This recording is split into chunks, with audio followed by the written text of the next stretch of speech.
Welcome to Pimpy's Investment Chat, where we keep investment talk simple. And here's your host, Pimpy.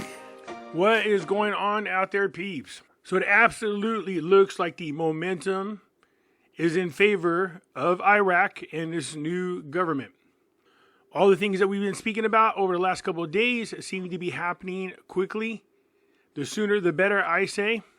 We got a 3-year budget that is now in the hands of the representatives. It looks like we have an agreement between Kurdistan and the federal government of Iraq. All seems well so far in Iraq.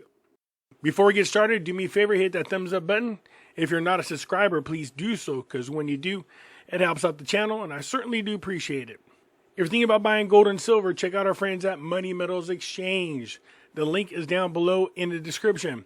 If you are a first-time buyer and you spend more than $200, you will get an additional ½ ounce of silver with your order. Just follow the link down below in the description. No promo codes are needed.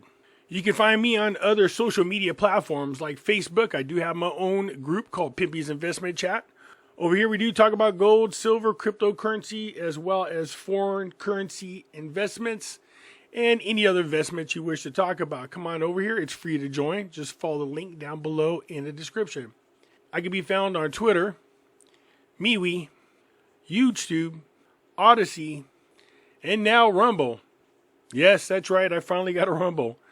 And in addition to that, you can find me over here at Pimpy's News Network. If I should ever get kicked off of YouTube, you can find me on any other one of these platforms. So come join me. It's free to do so. The links for all these locations are down below in the description. So come on over and join me. I just posted a video over on the Pimpy's News platform. And it's about Trump being indicted. So it looks like they're going to go ahead and arrest him. If you want to find out the details, head on over there and watch the video. Alrighty, so the Iraqi parliament begins discussing the budget law. So according to their constitution, they have 30 days to review this particular law. And if I remember correctly, they're supposed to take all 30 days, but I'm not 100% certain, but I think that's right. Because during those 30 days is when they're supposed to make all the adjustments, the amendments, anything else that they want done to the budget. So the Iraqi government announced that it had handed over the draft financial budget for 3 years to Parliament, while the Parliament confirmed its receipt and the start of the necessary discussions in preparation for its approval. So this is unique, the fact that Iraq is going ahead and passing a 3-year budget. Now, those of us who've been paying attention to what's going on in Iraq, especially since about 2017, 2018, we know what a pain in the ass it is just to pass a budget for 1 year. So I do think this is a smart move. I love the fact that it's also open for amendments if necessary. But Iraq does need some type of stability when it comes to the budget so that they know they have money necessary to do the projects that they want to have completed for Iraq, which is infrastructure. So the government spokesman on behalf of Al-Awadi said in a statement that in implementation of the provisions of the Constitution and the Federal Finance Management Law, the draft federal budget law of the Republic of Iraq for the fiscal years of 23, 24, and 25 was officially handed over to the House of Representatives on Thursday. He added that the draft budget law, with its new articles and paragraphs that were adopted for the first time, will facilitate the implementation of projects, plans, and executive and development programs, and provide infrastructure and service infrastructure for citizens. Look, all this is exactly what Iraq needs. We need to see the budget get passed. We need to see infrastructure get started. This will open up a lot of job opportunities for the citizens of Iraq. We'll jump down right here where it says the legislative institution will carry out its task and responsibilities towards the draft law in accordance with legislative and legal procedures. Look, the House of Representatives now has the draft budget. They need to review it. It's going to take a little time, but the sooner they get it done, the better. But at least it's there now. Where are we at? Halfway through March already? And they're just barely getting into the House of Representatives. There is something I wanted to discuss. Okay, this is one of the things that concern me. Is that the Iraqi government set the price of a barrel of oil at around $75, while the oil price fell below $70 a barrel before raising again. So as long as oil stays around $75, they'll be okay. But if it goes below that, that's a deficit, and we don't want that to happen.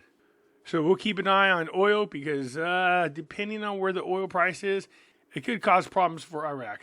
We will reach an agreement with the region very soon. Oil Minister Ghani revealed very positive negotiation between the federal government and Kurdistan regional government on the region's delivery of oil and the oil gas bill. Finally, we already know they had tentatively agreed upon everything, but like I said, until that sucker is signed, I cannot breathe a sigh of relief. Negotiations with the region are still ongoing, and a draft oil and gas law is now being prepared, which would regulate the relationship between the center and the region. Negotiations between the two sides are very positive, and an agreement will be reached very soon. So congratulations, tentatively, to Kurdistan and Iraq, of course. There are many of us, like I stated before, that have been monitoring whether or not the HC law is going to be passed, because that's one of the big hurdles that Iraq needs to get through. Many of you might not be aware, but it's the 20th anniversary of our attack on Iraq.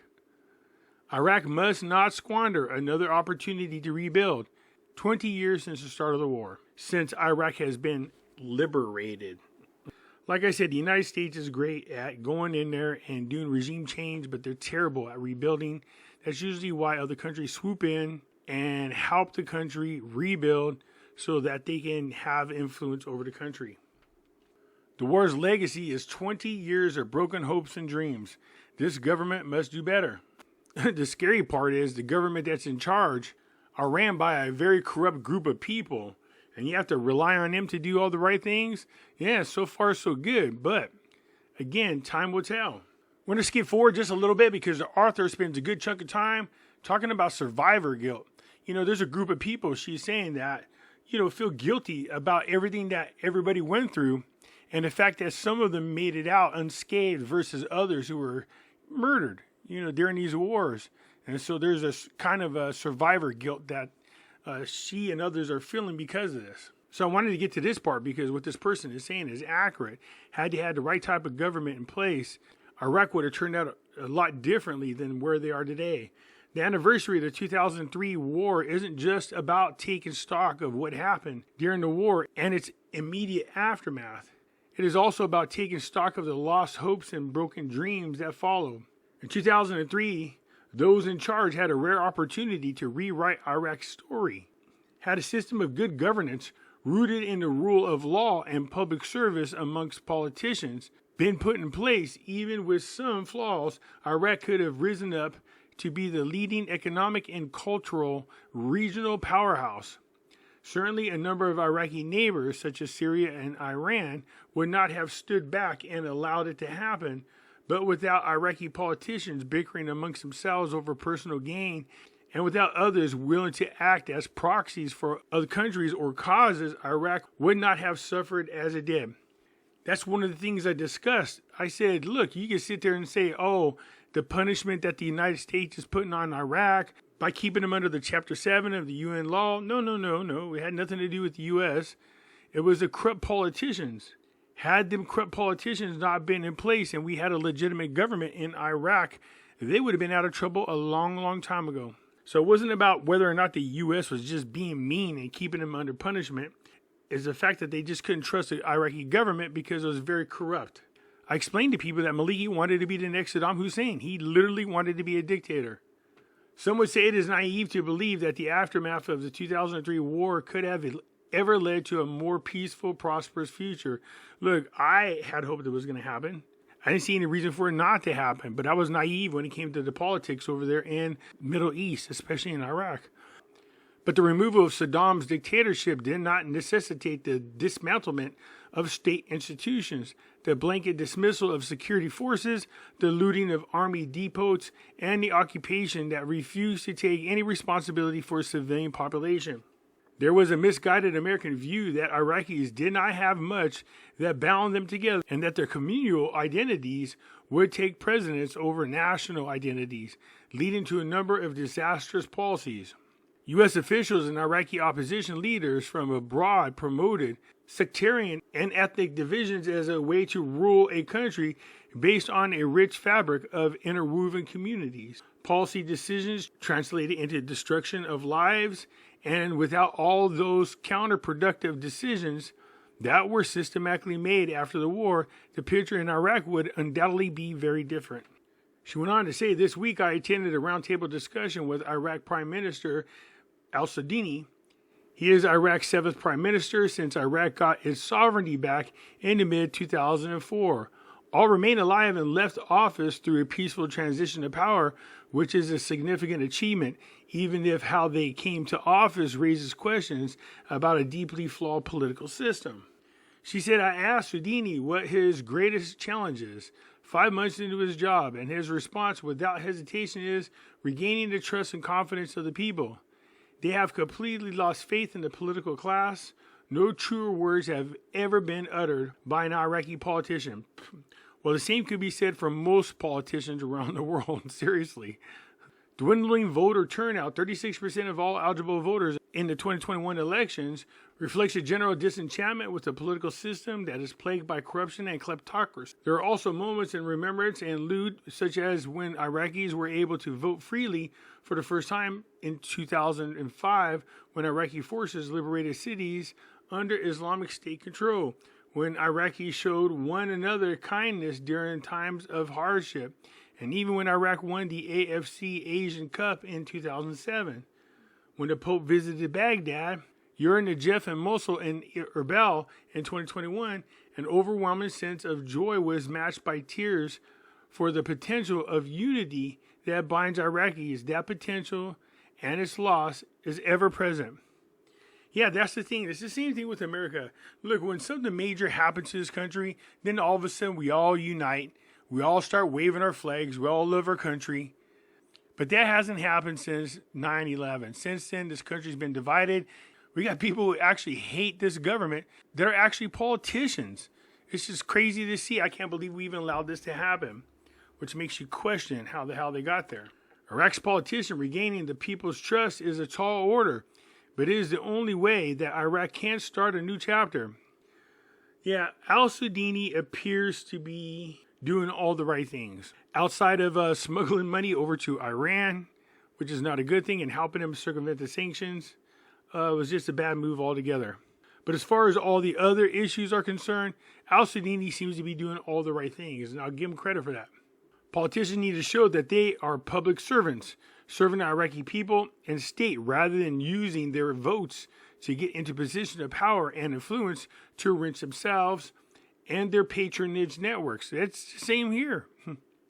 That means protecting the state funds from endemic corruption and using them to allow Iraq to flourish. Establishing a sovereign wealth fund like those in Iraq's neighbors, creating jobs by allowing the private sector to thrive, and curbing the dangerous militia that have seeped into state institutions, and among the steps needed to bolster the Iraq state and allow politicians to regain people's trust. With Iraq's young population, abundant of natural resources, rich history, and tourism potential, the country is ripe for success. Yeah, I've been saying that now for so long. It just makes me sick that this country has so many resources. There's no reason why a country that rich should have as many poor people as they do. It says, yet another opportunity will be lost if those in power refuse to heed the calls of protesters who shook the political system in 2019 under the slogan, "We want a homeland." Those post-war generations want to live under an umbrella of a united Iraq, free and regional interference and armed groups in all forms. Look, I know people who've been dealing with Iraq and all their politicians for a long time. They know how corrupt Iraq is, not just there, but in other regions as well. I like to believe that this time around, things are going to be different.